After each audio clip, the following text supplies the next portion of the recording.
Hello and welcome or welcome back to the Obsidian Mirror, where we pause a moment to reflect using symbol systems such as the tarot for gently prompted introspection.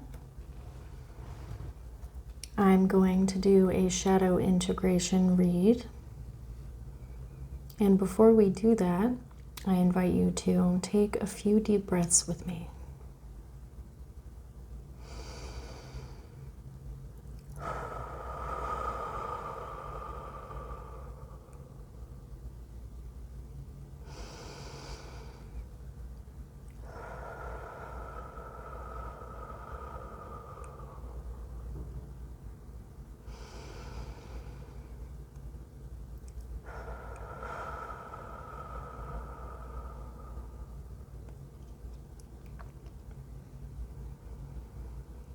Now, while we get ready to take a little bit deeper look at what is unseen or avoided right now, I want to invite you to grab a beverage of choice, work out any excess energy you may have. Maybe grab a comfort item. I would also like to gently remind you that shadow work can be a challenging experience, so please give yourself as much grace as you can manage. And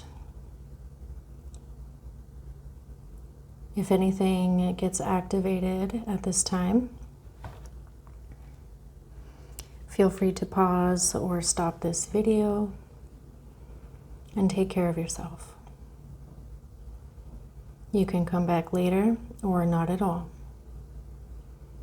This is your process. Feel free to take what is useful and ignore the rest. I'm going to select a few cards.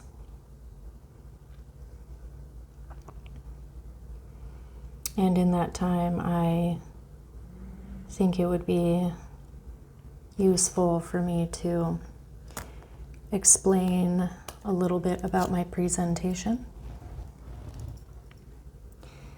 I am someone who has been watching tarot videos on YouTube for some time, and they have a lot of value for me.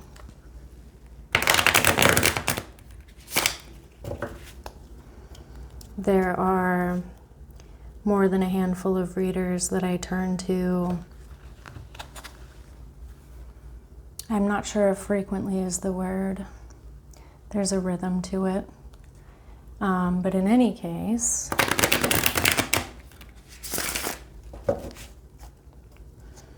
I am so grateful to them for the time they take every day to reach out and share that experience with me. I don't watch from this channel, but I watch from a personal account. So if you're one of the people who I turn to for tarot readings on YouTube, I really, really love you and I appreciate you. Thank you, thank you, thank you. I hope for sustainable growth in your direction, whatever that means for you.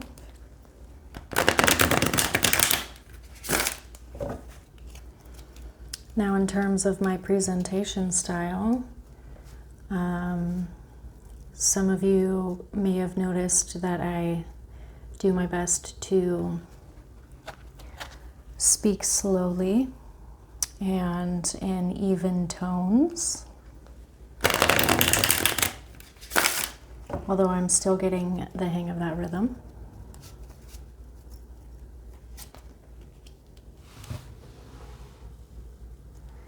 And the reason for this is because one of my intentions here is to provide a safe, calm place for people to land. Somewhere that is grounding and not activating.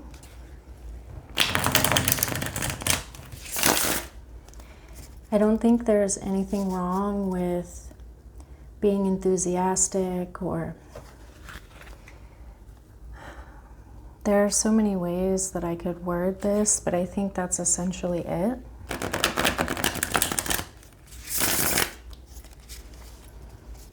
My intention here is to,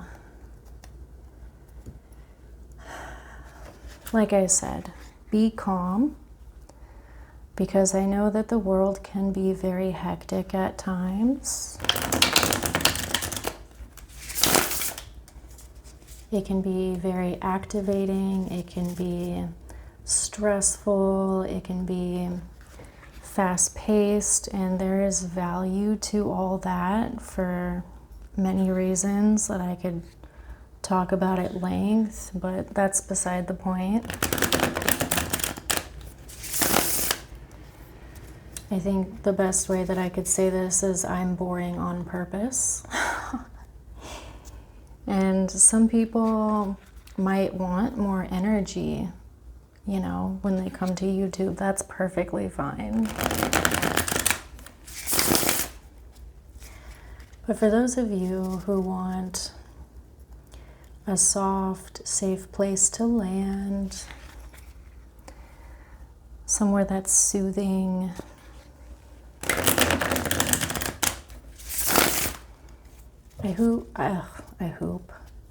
I hope to be able to provide that space for you.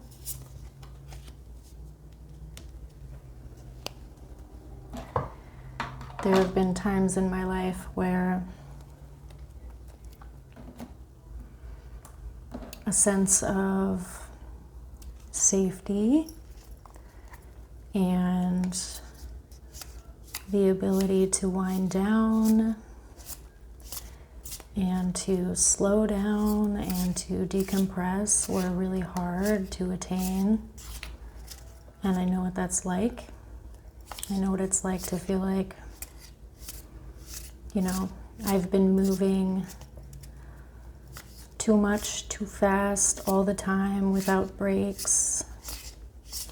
And it can wear some folks down pretty quickly. I mean, there are obviously more people who, maybe not more, but there are other folks who have the ability to thrive in that energy, and I admire that. There are some people who have a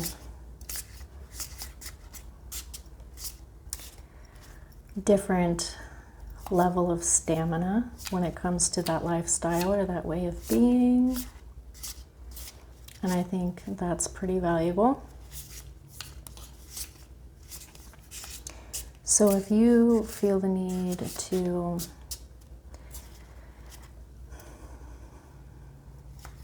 intentionally activate a sense of peace and calm and slowness and steadiness, perhaps activating the parasympathetic branch of the nervous system intentionally, I hope that you are able to do that here. That is an essential part of what I'm trying to create on this channel, especially given the themes that we go over here sometimes, or perhaps it's just the way this channel is structured.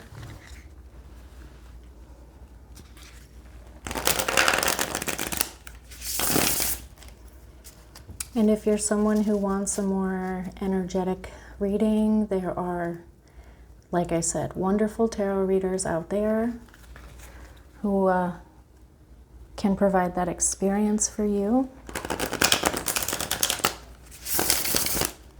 I encourage you to find what you like, and I hope you get your needs met.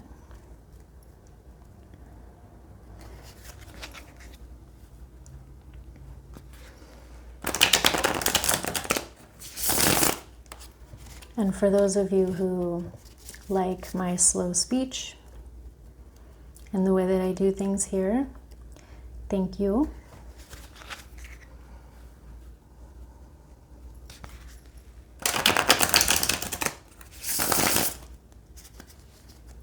If you're short on time, you are more than welcome to speed up the video.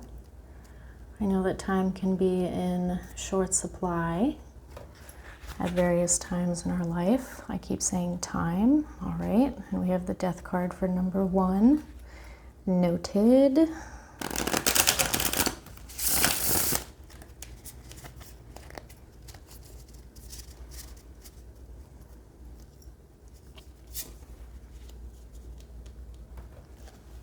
Okay. So for those of you who are not in a position to visually track what's happening here on the screen, I'm going to describe what's happening. Maybe you're doing a chore. Maybe you're visually impaired.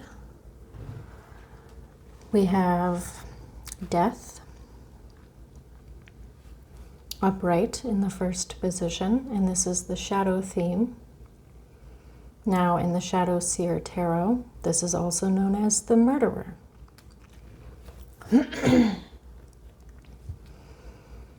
We have the Son of Cups in the reverse for how this could possibly be manifesting. In terms of the identity pattern, we have the Siren archetype card. And for the mirror question, we have the 9 of Wands.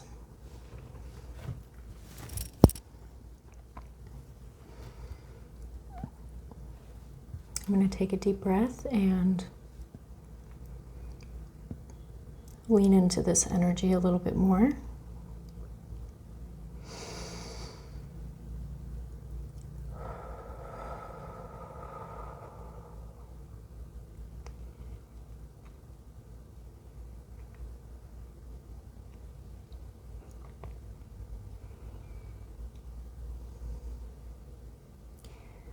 In terms of death and or the murderer,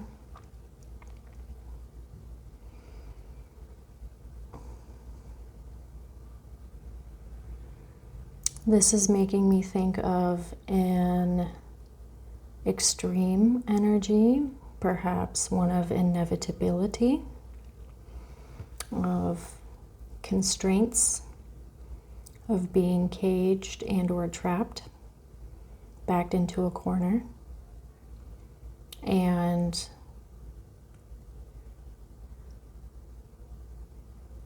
perhaps lashing out. Maybe this is an obsession that is chosen. Maybe it is not chosen but imposed. And I would also like to note that not all endings are bad. Now, in terms of the murderer, yes, that is bad. I do not condone murder. Please don't murder anyone. I don't mean to laugh at that. I use humor as a coping mechanism, so I hope I didn't offend anybody.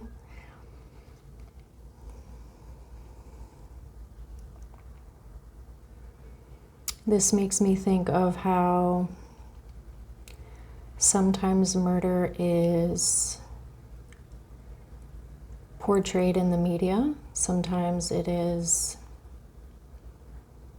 glorified or romanticized or fetishized. I'm thinking in particular of some recent TV shows about serial murderers. I'm thinking about excessive gore. And I'm also thinking about the very real experience of doing something extreme to express a need. Because all behavior, all communication is expressing a need. So I'm wondering if there is a need for change or need for something to end that is becoming extreme, that is becoming overwhelming, that is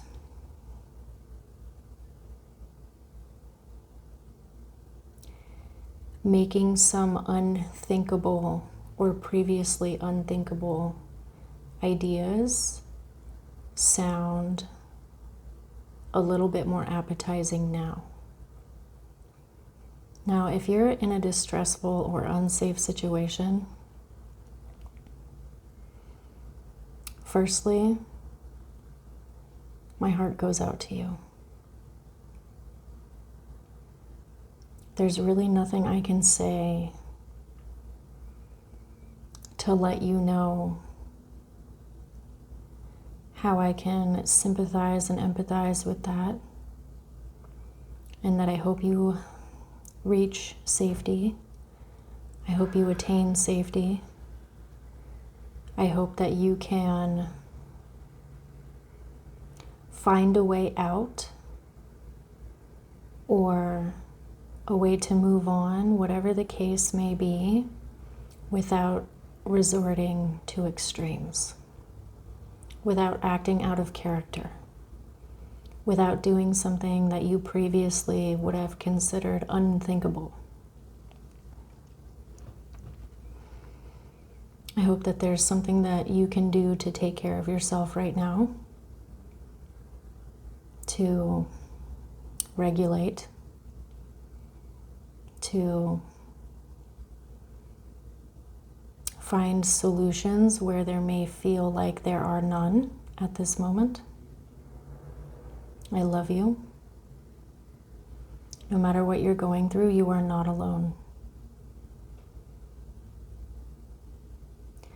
That's pretty heavy, and I'm not trying to ignore what is happening here in the energy, but I would like to move on. Sometimes we can stay a little bit too long in painful experiences, and there's nothing wrong with that. But I have the ability to move on now, and that's what I choose to do. Now, in terms of how this could be manifesting, we have the Son of Cups in reverse. The Son of Cups brings to mind somebody who is learning about their emotional world. They are becoming or trying to become emotionally intelligent. They are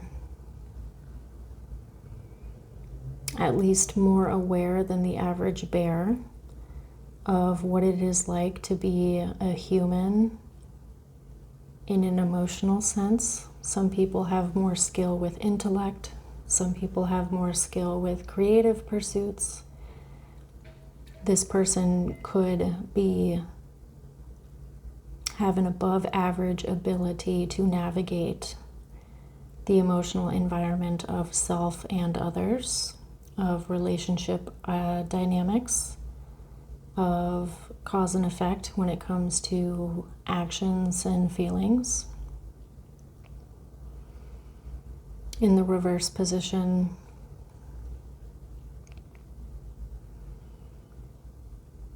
this could very well manifest as the exact opposite of healthy emotional intelligence. somebody who, I hate to say it this way, but is toxic. Somebody who can say all of the right things in the moment, but does not have the ability to follow through with intentions, or says that they have the ability to hold space for others, but in practice does not have that ability, and perhaps even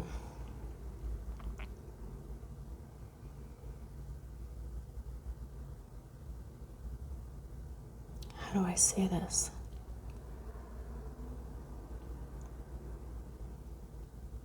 It gives me the idea of like having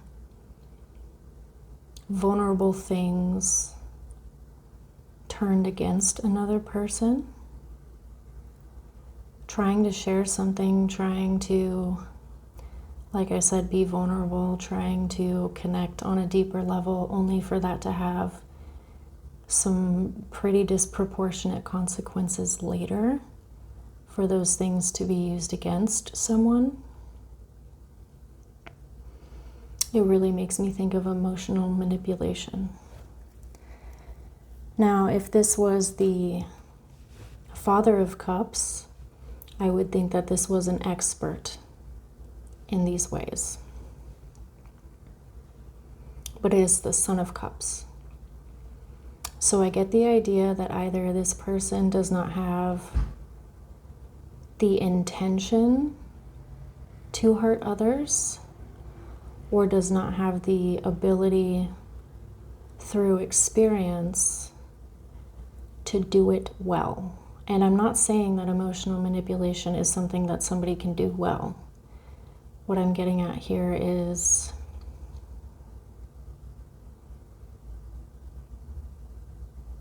sometimes manipulation tactics can be pretty freaking obvious. Like you can just see through a person. You can read something in psychology today about, reversing victim and offender tactics and abusive dynamics, and immediately this person comes to mind because it's just so obvious now that you have the words for it. So whether this person has this intention or not, it could be learned behavior that they have not examined yet. What my mind goes to is, does it matter, or is it just hurtful? At what point do the consequences outweigh whatever the intention could possibly be?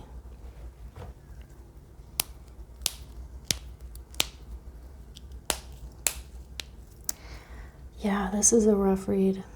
So we're going to move on. In the identity pattern, we have the siren.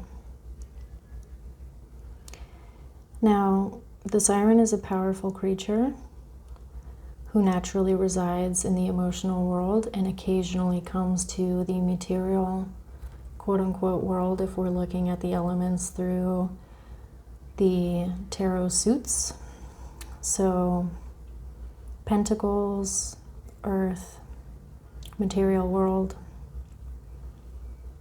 But this is somebody who is well versed in the water. They were born there. They have practiced there. They spend most of their time there. They are expert swimmers, and mostly they stay to themselves. A very an exclusive community. Now the sirens, according to myth that I know in Greek mythology, represent ethereal beauty and an alluring presence. And you can see that in the media in various ways. Now, sirens are usually portrayed as beautiful monsters or wielders of unnatural power to the detriment of men specifically. It's giving a sense of a femme fatale. I've always questioned that because sometimes I wonder, as somebody who really tries to get to know the experience of women a little bit better, there is a tendency for people who experience the world as men or were conditioned to operate as a man or in a masculine way in their culture from birth. Sometimes there is a tendency to see an invitation where there is none. Where there is, for example, a woman minding her own business, gives a smile to a stranger, and that stranger interprets that as more than what it is. It is not a pleasant, very brief interaction. It is, hey, I want to date you, X, Y, or Z. I also wonder if the identity pattern here is one that is intentional or if it is unintentional.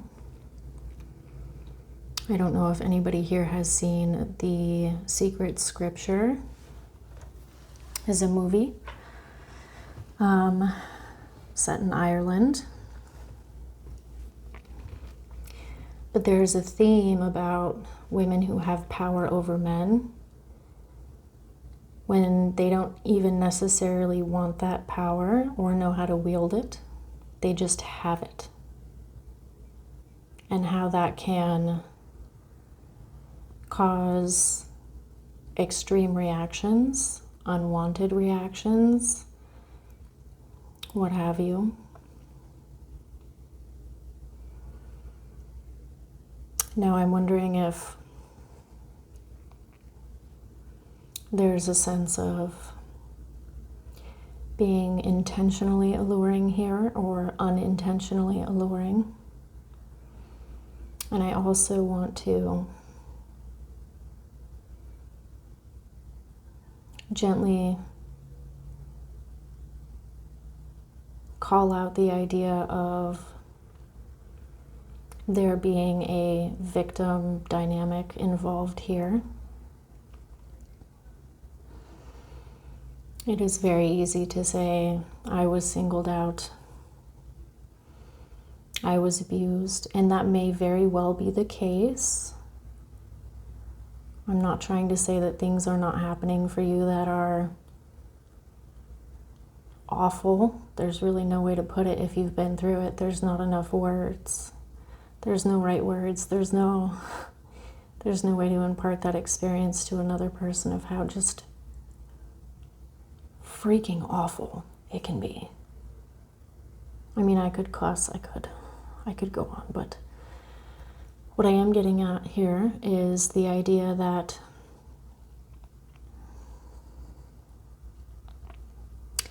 regardless of what or how this may have or be happening, that there is always a way to swim to a new shore, or to swim away, or to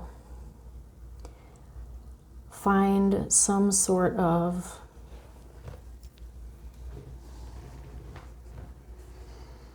tool, decision, control, sense of capability, whatever it is that could be happening. There's a way out. There is a way out.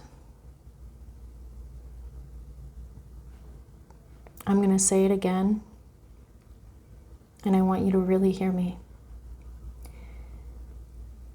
The why probably doesn't matter anymore. What matters is, what do you do now? What can you do now? There is a way out. You might have to wait for the tide to go in or out, for the storm to pass, but it will pass. Things will change, and you can get out. You can get out. Whoever is resonating with this message, I want you to know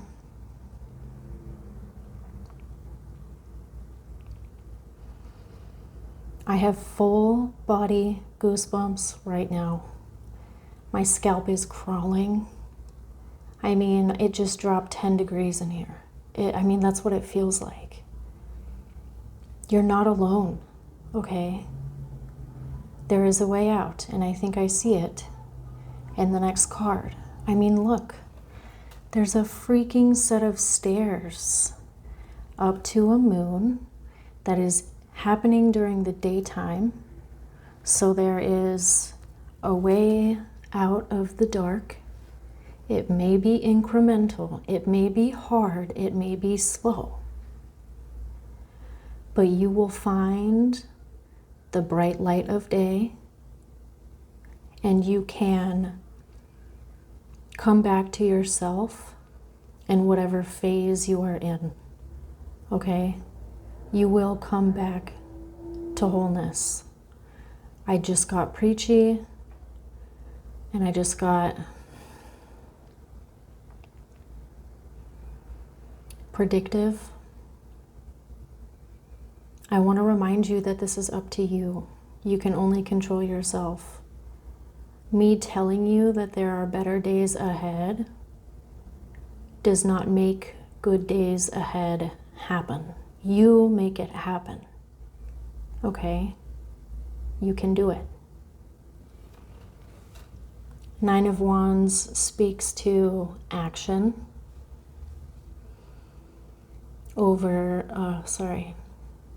It speaks to many incremental actions happening over time and the ability to look back and see how far you've come. It speaks to endings,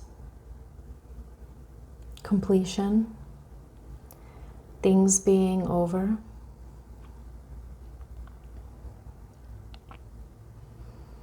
And yes, I'm not sure if you're aware of this, but you can see the moon during the day sometimes.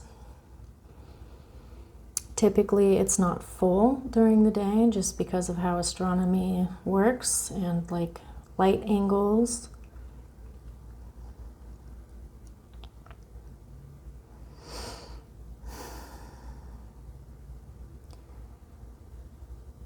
I want to say that if you don't see a set of stairs in front of you, if you can't possibly imagine what it's like navigating into a different situation,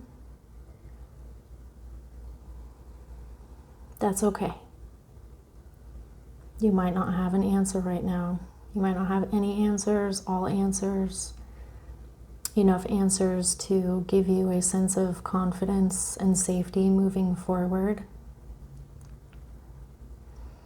If you're somebody who sees one stair, that is one step to take, and maybe that is the one that you need to take right now, and charting a full course may not be available, but that doesn't mean that it's not possible.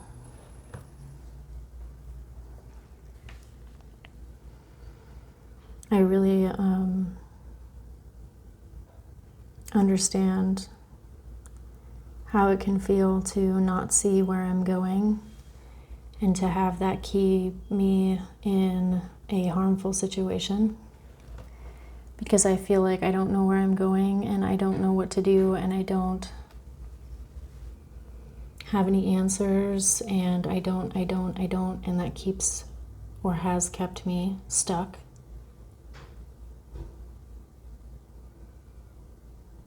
If you're someone who is in the middle of this staircase, I congratulate you for putting yourself first and for finding safety, for finding the strength to move forward towards something that is better for you, that is more aligned for you.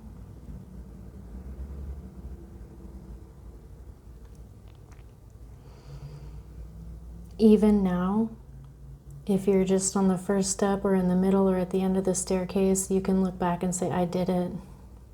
I want you to be proud of yourself for that. It's hard to do sometimes, but just try. Try and be proud of yourself. I am proud of you.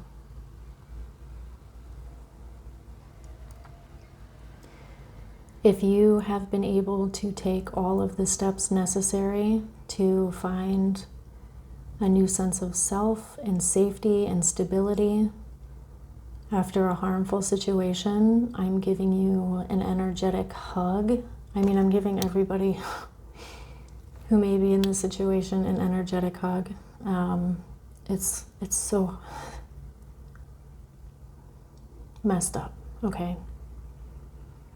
But I'm proud of you for identifying patterns that are harmful, for putting yourself first, for trying to find something more aligned for you. If those ideas feel out of reach, I know that there are a number of resources ready specifically for situations like these. There are support services, shelters, hotlines that you can call when you have a safe place to do so. I think it is worth utilizing those resources. And if you're someone who is not going through this experience, that's great, good for you. You could also be witnessing somebody in this experience. And that can be really rough too. Definitely not the same. Maybe you see someone in your life who you know deserves to be treated better, who you want to help, and you may or may not be able to help.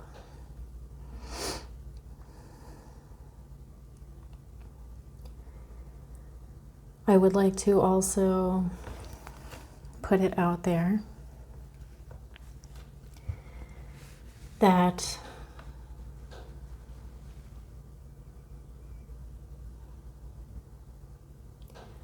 pressuring someone into leaving an unhealthy, toxic, or abusive dynamic can actually make it worse.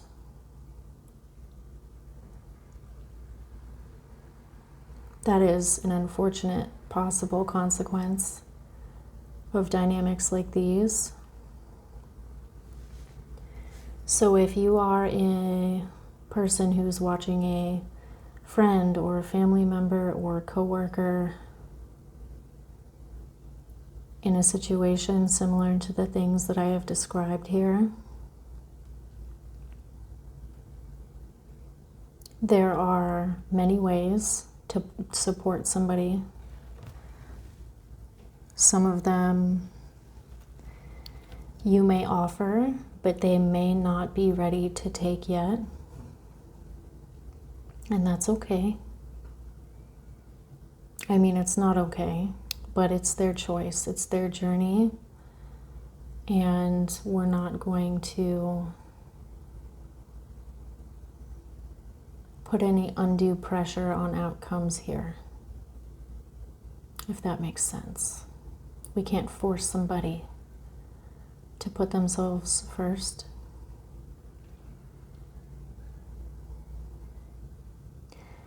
But we can continue to do the best that we can to take care of ourselves so that we can stay supportive, just in case this person is ready to reach out, to ask for help, to ask for support.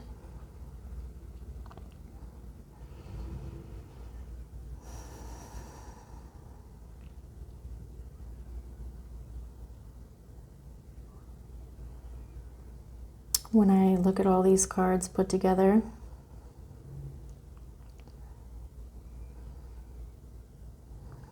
there is a story here, but the story is very old, ancient even. It talks about power imbalance and finding a healthy sense of self-worth, of climbing out of a dark place to see the sun and the moon again, each in turn.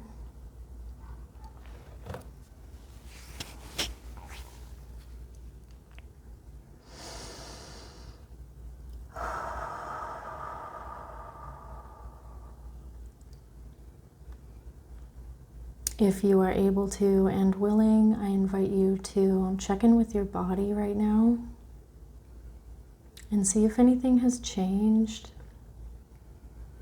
Maybe your mouth has gone dry, maybe you need to spit. Perhaps your hands or lips are tingling. Maybe you're nauseous. Maybe you're numb.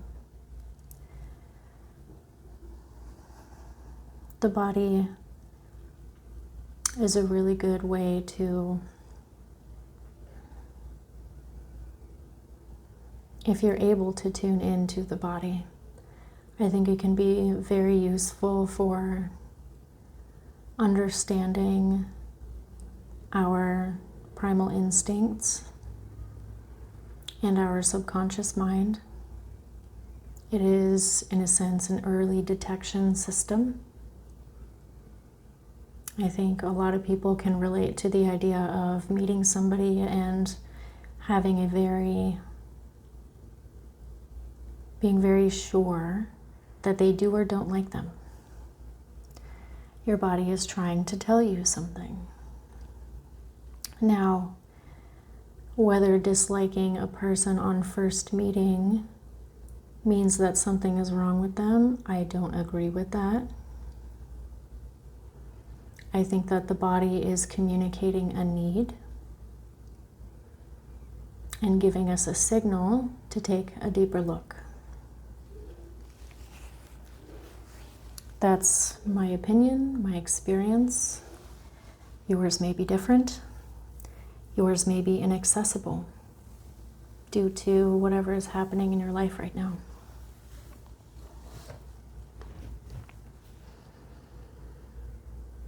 I think it may be a good idea to come up with one thing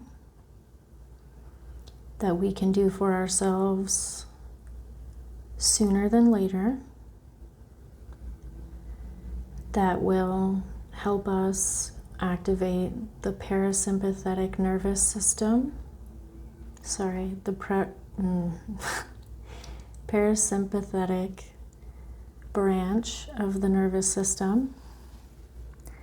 Rest and digest mode, a sense of regulation, of peace, if possible. If you have a preferred method, feel free to drop it in the comments below. I have another number of methods of doing this if anybody is interested, but I won't bore you with those details unprompted. We're almost at 45 minutes here, so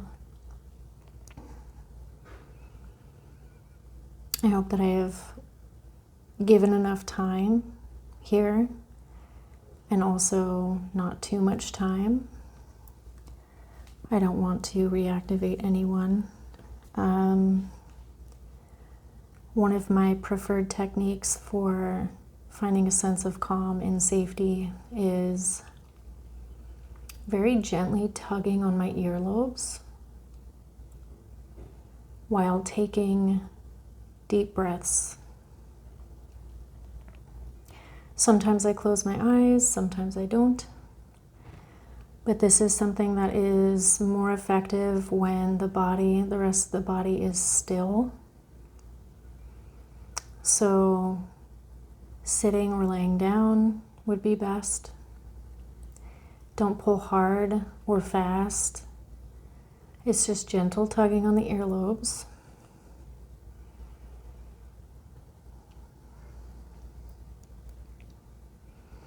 Another way that I like to do it is by eating.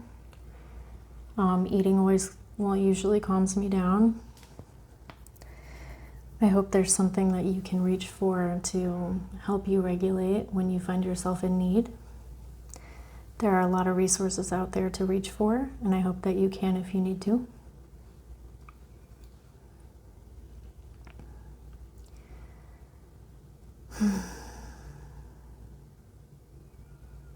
I'm going to end the message here. Feel free to use what may have been helpful and ignore the rest. Maybe just ignore everything I said because that's easier in the moment. Whatever you need to do for you right now.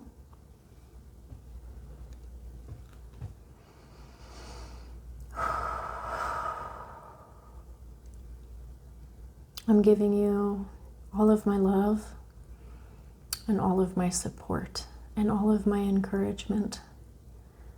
And you may not receive that in a way that you can register consciously, but just know you're not alone, okay?